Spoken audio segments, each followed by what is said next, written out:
تقييم لعيبه الزمالك النهارده يا جماعه في الكونفدراليه. نبتدي بحراسه المرمى. عواد النهارده كان مركز، ما تشطش عليه كور خطيره، بس كان بيطلع في الكور بصراحه كان بشكل ثابت وكان فيه تركيز، فكان عاجبني. يعني نديله 8 من 10. ثلاثي الدفاع كان حلو. مصدق كان احسن واحد فيهم، فممكن نديله 9. حسام عبد المجيد 8 عشان انقذ كوره خطيره قوي كانت هتدخل جون وش.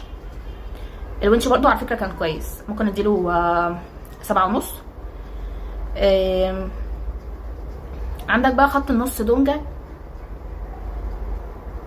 قبليهم عمر جابر. طيب عمر جابر كان كويس على فترات، يعني لما احنا بدأنا ننشط هجوميا كان كويس، فممكن نديله 7. دونجا كان وحش قوي، وحش جدا، ودونجا بقاله فترة وحش، فانا مستغربة اصلا بيصير انه مش بيلعب جهاد اساسي ودونجا هو الاحتياطي. تمام، فاحنا ممكن ندي دونجا 3.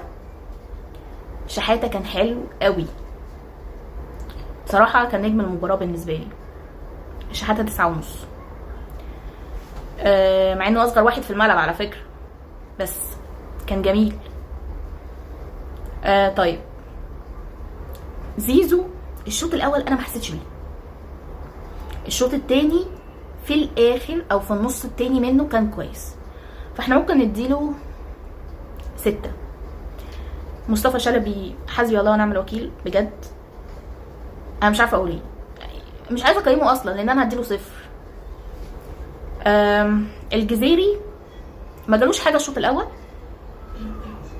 بس بحس ان هو مش مركز، فاهمني؟